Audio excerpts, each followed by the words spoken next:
Buletin Pagi bersama saya Amrul Hakim Lokman. Tajuk utama pagi ini. Pelajar asing di kolej swasta hilang secara beransur-ansur. Nahas Lion Air JT610 pesawat alami masalah penunjuk laju udara pada 4 penerbangan terakhir.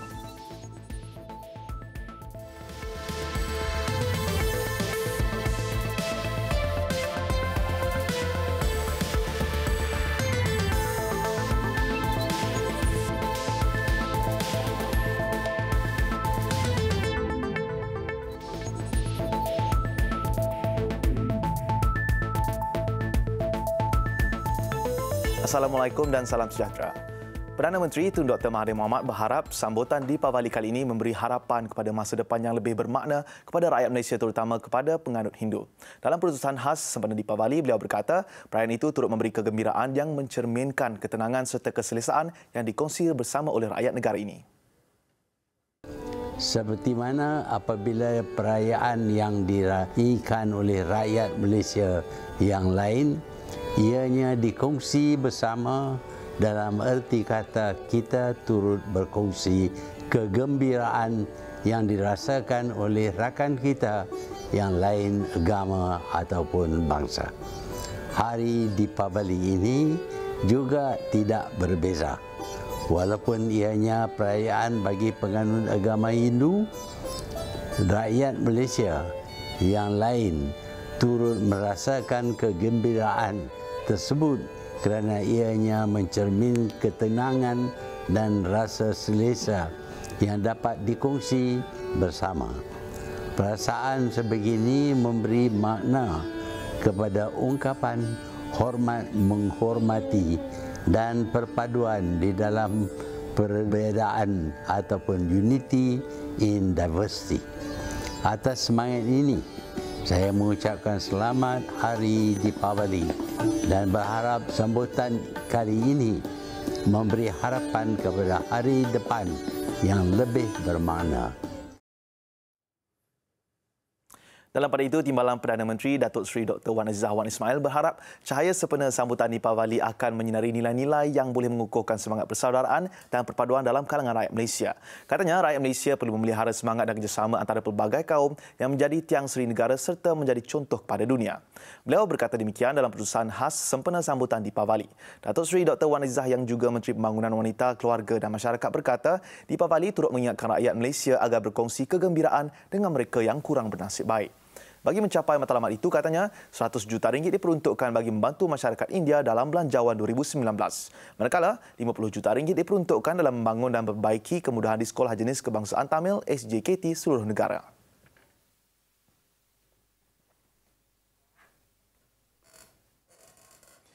Satu jawatan kuasa khas yang bertindak sebagai unit pemantau perlu ditubuhkan bagi merealisasikan hasrat kerajaan dalam melaksanakan pemberian subsidi petrol bersasar.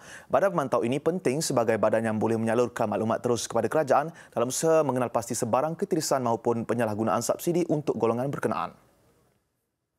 Presiden Persatuan Pengguna Subang dan Shah Alam KASA Profesor Dato' Jacob George berkata, sebelum pelaksanaannya, kerajaan terlebih dahulu perlu mewujudkan satu mekanisme cekap bagi mengenal pasti golongan sasaran mereka.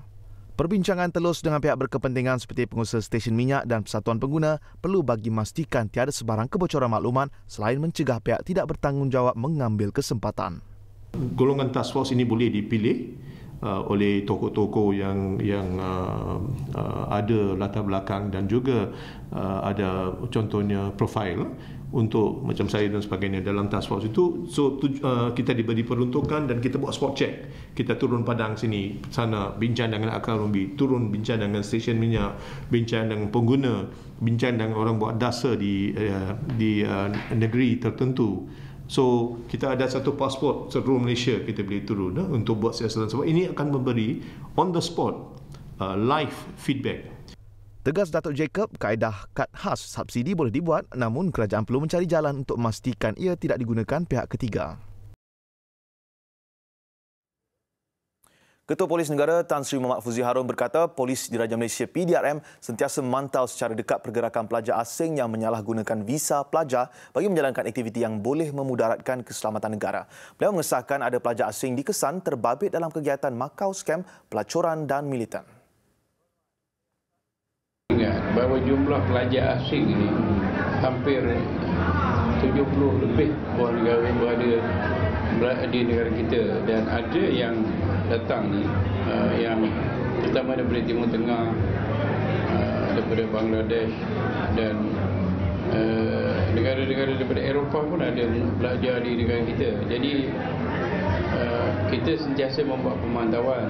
Jadi isu yang kata masuk hilang ni saya tak dapat butiran yang lengkap. Satu, saya tak baca lagi, tapi kita buat pemantauan semua pelajar-pelajar asing khususnya yang terlibat dengan kegiatan Macau scam, pelacuran. Saya tak mau sebut negara-negara tertentu. Memang dia masuk, kadang-kadang dia pretend dia sebagai pelajar, tapi dia tidak melibatkan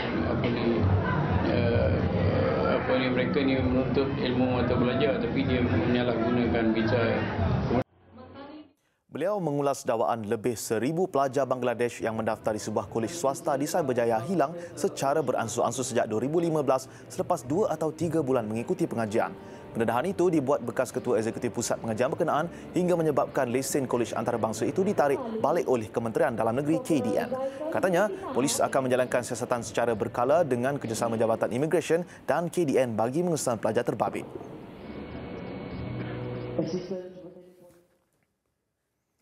48 warga asing didakwa menjadi mangsa buruh paksaan dalam video yang tular di media sosial. Susulan itu, Jabatan Immigration membuka siasatan.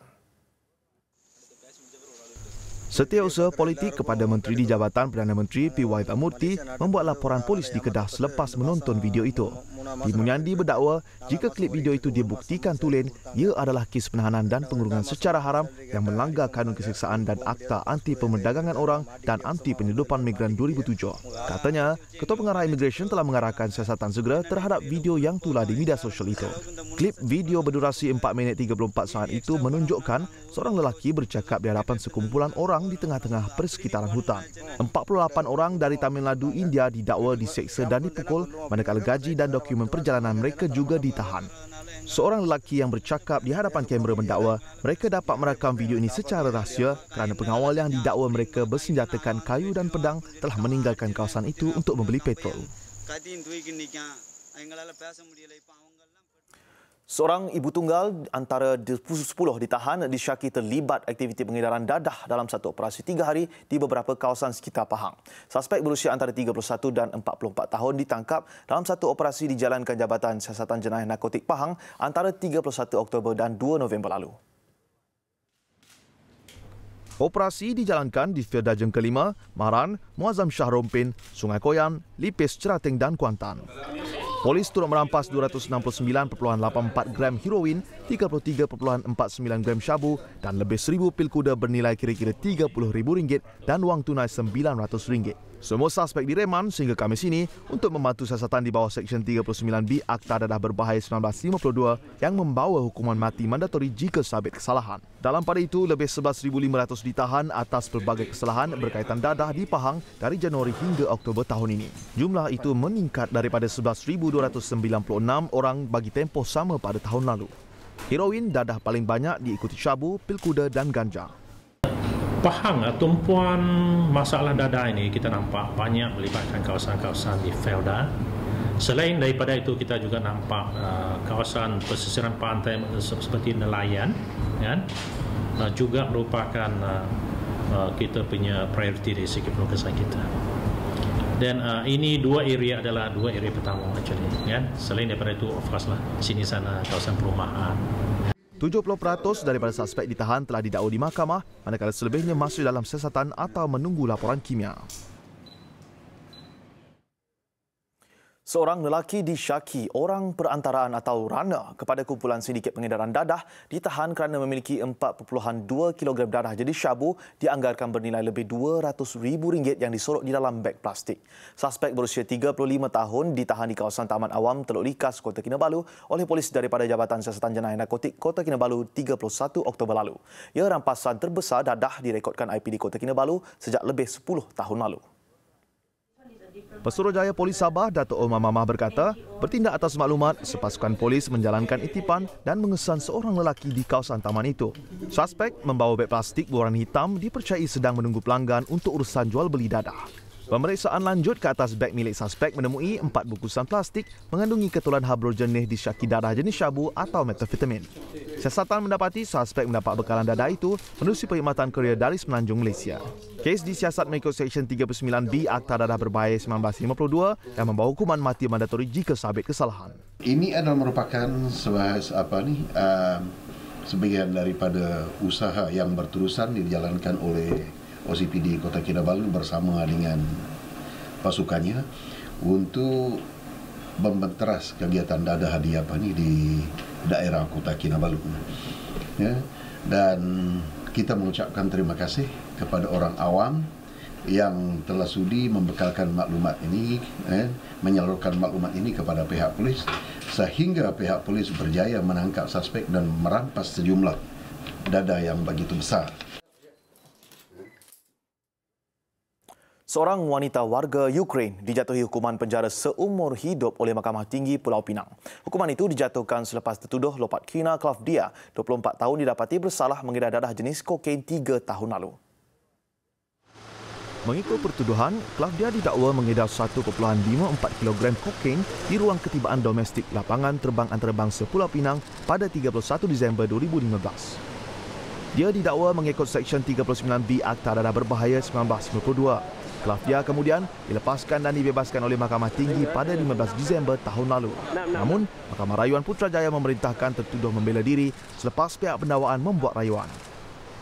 Keputusan hukuman penjara seumur hidup dibuat Pesuruhjaya Kehakiman Datuk Abdul Wahab Muhammad.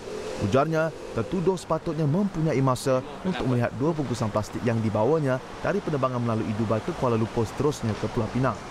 Sebaliknya, tertuduh dilihat seolah-olah menutup mata untuk mengetahui kandungannya.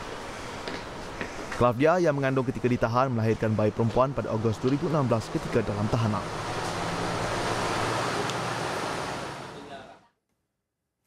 Dakwaan calon timbalan Presiden PKR Rafizi Ramli yang diserang dan dipukul di bahagian kepala di cabang Keningau, Sabah baru-baru ini akan disiasat.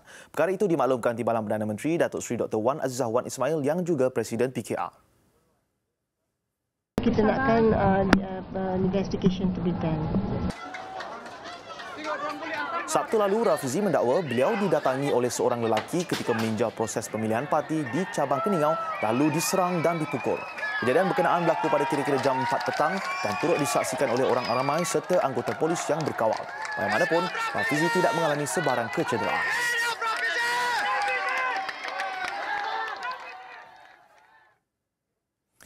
Tan Sri Abdul Wahid Omar dilantik pengerusi Lembaga Pengarah Universiti Kebangsaan Malaysia UKM yang berkuat kuasa 1 November 2018 hingga 31 Oktober 2021. Bekas Menteri Kabinet dan Tokoh Korporat itu menggantikan Tan Sri Ibrahim Saad. Dalam satu kenyataan, UKM, Tan Sri Abdul Wahid merupakan tokoh korporat yang versatile dan berpengalaman luas dalam memimpin 4 organisasi utama. Ia termasuk pembangunan infrastruktur, telekomunikasi, perkhidmatan kewangan dan pengurusan pelaburan. Beliau sebelum ini dilantik sebagai Senator dan Menteri di Jabatan Perdana Menteri yang bertanggungjawab dalam perancangan ekonomi pada Jun 2013 hingga Ogos 2016. Tan Sri Abdul Wahid sebelum ini dilantik sebagai pengerusi kumpulan PNB dan pernah memegang jawatan sebagai Presiden dan Ketua Pegawai Eksekutif Maybank, Ketua Pegawai Eksekutif Kumpulan Telekom Malaysia Berhad, selain pengarah urusan dan Ketua Pegawai Eksekutif UEM Group Berhad, naib pengerusi Eksekutif Plus, Expressway Berhad dan pengerusi Persatuan Bank-Bank dalam Malaysia.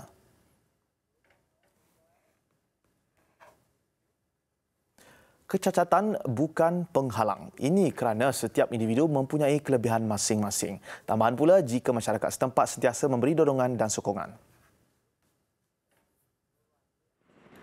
Bagi insan OKU di Kampung Sarang Helang, Melaka ini, ada sesuatu yang istimewa pada dirinya apabila orang kampung menggelarnya Razak si tukang kasut. Razak 38 tahun cacat kedua-dua kaki ketika berusia setahun akibat terjatuh dari tangga di rumah arwah bapanya. Ini mengakibatkan Razak bergerak secara mengesot menggunakan kedua-dua tapak tangan. Ini bertemu pada jahit kasut ni pada tahun 95, kerja dengan orang. Tahun 2003 saya buat sendiri. Dengan hasil kerja ni saya dengan minat saya buat kasut ni selain pada kerja lain tak boleh buat, dengan keadaannya tak boleh buat kerja, inilah kasut saya boleh buat. Kegigihan dan kekuatan semangat Razak bertambah jitu dan ceria apabila mendirikan rumah tangga bersama Syarifah Zakaria dan kurniakan 3 orang cahaya mata. Kekuatan dan keharmonian keluarga memberikan Razak inspirasi walaupun dia menghidapi penyakit jantung. Memang saya nak cari tujuan saya memang nak carikan kedai, tapi buat masa sekarang memang tak ada tempat nak saya minta kedai. Jadi sementara saya nak nak cari kedai, saya tumpanglah dekat kedai kaki lima ni. Jadi saya kedai sekarang nak minta pada ni susah juga. Jadi saya kena buat macam ni je lah. Saya bantu suami masak nasi lemak, hantar kat kedai-kedai. Lepas tu apa lagi buat tu sayur asin, beli sawi buat sayur asin. Hantar jual kat kampung-kampung. Dia kadang sakit tak boleh kerja. Kadang anak sekolah tak ada duit sekolah. Tak sekolah. Kadang saya ambil baju orang, jahit baju. Baju orang koyak-koyak, orang hantar saya jahit. Hakikatnya, walaupun seorang OKU, Razak berusaha agar produktif, berdisiplin, tidak menyerah pada takdir semata-mata dan meningkatkan kemahiran dalam sesuatu bidang yang dikuasai seperti insan lain.